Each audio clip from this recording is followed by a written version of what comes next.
Nah, Imam Nasai mencantumkan hadis ini, kemudian buat bab tarkil wudu min dzalik, bahwa dari memegang zakar sebagaimana yang diterangkan dalam bab sebelumnya, itu ada hadis yang menjelaskan tidak perlu berwudu. Tidak perlu berwudu.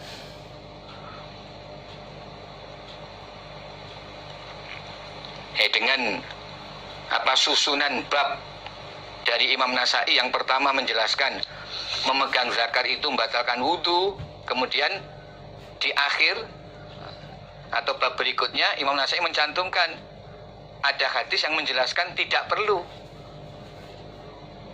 berwudu karena memegang zakar. Nah, ini menunjukkan bahwa Imam Nasai itu berpendapat bahwa yang lebih dikuatkan adalah memegang zakar tidak membatalkan wudu, karena ada alasan yang seperti yang disampaikan dalam hadis ini. Diperkuat dengan ilahnya, alasannya, bahwa zakar itu sama dengan potongan daging yang lain, jadi tidak sampai membatalkan wudu.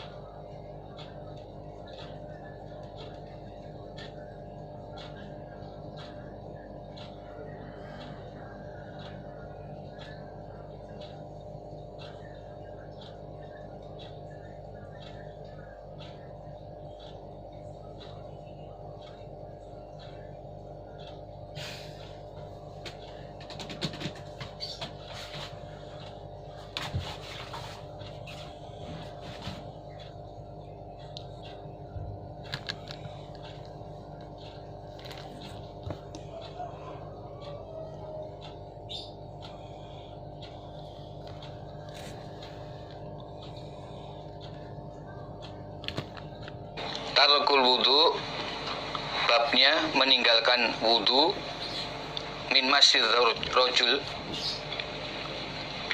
karena memegangnya seorang laki-laki, imro'atahu pada istrinya laki-laki itu, min ghairi syahwatin, dari selain syahwat, maksudnya jima, min ghairi jima'in. Babnya meninggalkan wudu, tidak perlu berwudu lagi, berarti tidak membatalkan wudu.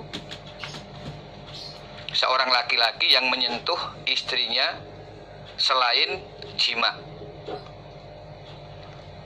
selama dia tidak menjima istrinya, hanya bersentuhan kulit antara suami istri, maka hal itu tidak membatalkan wudu. Akhbarana Muhammad bin Abdillah bin Abdul Hakam an Syu'aib anil Laits qol Amba'ana Ibnul Hadi an Abdurrahman Ibnul Qasim anil Qasim an Aisyata qalat, berkata Aisyah, in, bahwasanya karena ada siapa Rasulullah sallallahu alaihi wasallam, la yusolli, niscaya salat siapa Nabi, wa inni, dan sesungguhnya aku Aisyah, la mu'taridotun, niscaya perempuan yang tidur melintang, baina yadaihi, di depan Nabi, i'tiradul janazati, seperti melintangnya jenazah, hatta idza aroda, sehingga ketika menghendaki siapa Nabi, ayyutiro, untuk sholat witir siapa Nabi, masani, maka menyentuh siapa Nabi kepadaku Aisyah, birijlihi, dengan kakinya Nabi. Nah, hadis ini diriwayatkan dari Aisyah. Beliau mengatakan bahwa suatu ketika Rasulullah SAW sedang sholat, ini sholat sunnah tahajud atau sholat lail, Saat itu aku Aisyah tidur melintang di hadapan Nabi yang sedang sholat seperti melintangnya jenazah. Jadi ini sholatnya Nabi di dalam kamar. Nah, kamarnya Nabi itu tidak luas. Asalnya Nabi tidur berjejer dengan Aisyah.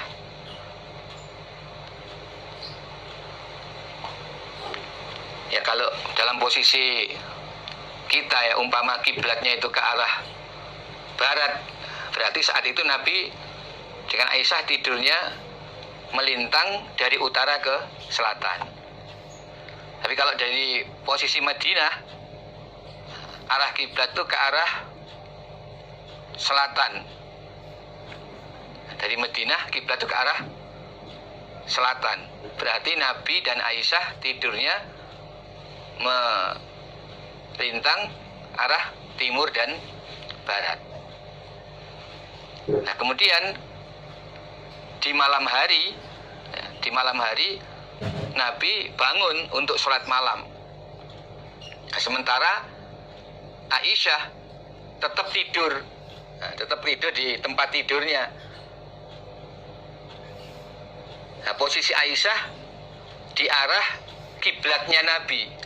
Jadi Nabi ketika sholat itu menghadap ke Aisyah yang dalam posisi tidur, sehingga seakan-akan seperti posisi dalam sholat jenazah. Di Nabi sholat malam, sementara Aisyah tetap tidur melintang di depan Nabi. Sehingga ketika Nabi akan sholat witir, kaki Nabi itu menyentuh badan Aisyah. Maksudnya di sini Nabi itu membangunkan Aisyah. Itu tujuannya, kaki Nabi menyentuh badan Aisyah itu untuk membangunkan Aisyah agar Aisyah mengerjakan sholat witir. Itu tujuannya. Ya, ketika sholat tahajud, Nabi memaklumi Aisyah tetap tidur, dibiarkan saja. Tapi di saat Nabi akan sholat witir, Nabi sengaja membangunkan Aisyah supaya Aisyah juga sholat witir. Jadi minimal kalau tidak mengerjakan sholat tahajud di malam hari, ya minimal witirnya kerjakan. Nah, itu yang Nabi ajakkan kepada Aisyah. Sehingga ya Nabi menyepak dengan kaki Nabi ke tubuh Aisyah yang sedang tidur melintang. Aisyah bangun. Nabi menyepak dengan kakinya. Nah, berarti kaki Nabi menyentuh tubuhnya Aisyah. Jadi bersentuhan suami dan istri itu tidak membatalkan wudhu. Jadi Nabi setelah menyentuh Aisyah dengan kaki Nabi tetap meneruskan sholat, tidak berwudhu lagi.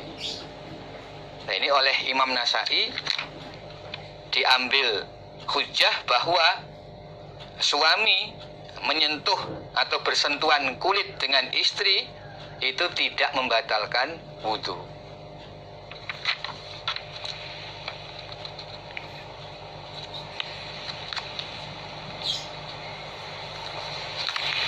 Tarkul wudhu minal qublah. Babnya meninggalkan wudhu dari berciuman suami istri. Akhbarana Muhammad bin Musanna an Yahya ibn Sa'id an Sufyan qala, berkata Sufyan, akhbaroni Abu Raub an Ibrahim At-Taimi an Aisyata anna Nabiyya sallallahu alaihi wasallam karena ada Nabi yuqabbilu, mencium siapa Nabi, ba'du azwajih, pada sebagian istri Nabi. Nah, ini biasanya kalau yang meriwayatkan Aisyah, yang dimaksud sebagian istri Nabi tidak lain ya Aisyah sendiri. Tapi Aisyah tidak menyebutkan dirinya, hanya menyebutkan sebagian istri Nabi, padahal sebenarnya yang dimaksud ya Aisyah itu sendiri. Jadi Nabi pernah mencium pada Aisyah. Sumayusoli, kemudian sholat siapa Nabi? Setelah mencium Aisyah, Nabi langsung sholat. Wala yatawaddo'u, dan tidak berwudu lagi siapa Nabi. Dan tidak berwudu lagi siapa Nabi. Nah, berdasarkan hadis ini berarti seorang suami yang mencium istri dalam keadaan berwudu atau dalam keadaan ya tidak batal mencium istrinya, itu tidak membatalkan wudunya. Jadi sebenarnya ini juga menguatkan bab yang di atas ya. Suami istri bersentuhan kulit itu tidak batal. Dengan dasar Nabi ya, ketika sholat ya pernah menyentuh Aisyah dengan kaki, membangunkan Aisyah, itu tidak membatalkan wudhu. Ya, bahkan nah di sini Nabi mencium Aisyah, itu juga tidak berwudu lagi. Setelah mencium Nabi tidak berwudu lagi. Berarti mencium pun itu tidak sampai membatalkan wudu.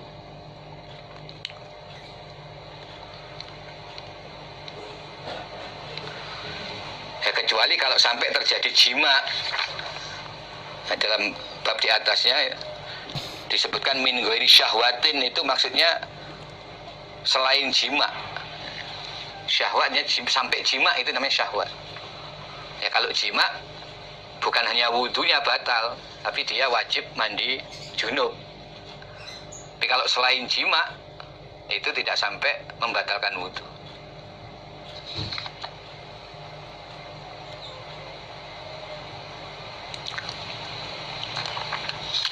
Qala Abu Abdurrahman, berkata Abu Abdurrahman, yaitu Imam An-Nasai yang membuat kitab Sunan Nasai ini. Laisa, tidak ada fi hadzal bab, di dalam bab ini, apa hadisun, suatu hadis pun, ahsanu, yang lebih baik, min hadzal hadis, daripada ini hadis. Wa ingkana, meskipun ada apa ini hadis, mursalan, putus isnad. Nah, kemudian Imam Nasai memberikan penjelasan mengenai kedudukan isnad hadis dalam hadis ini. Ya, beliau mengatakan bahwa di dalam bab ini, yaitu tentang mencium tidak membatalkan wudu, tidak ada satu hadis pun yang isnadnya lebih baik daripada hadis yang disebutkan ini. Walaupun hadis ini sebenarnya mursal, yaitu putus isnad. Yang dimaksud putus isnad ya, atau yang menjadi sebab mursalnya hadis ini karena Ibrahim At-Taimi itu sebenarnya tidak mendengar dari Aisyah, atau tidak mendengar langsung dari Aisyah.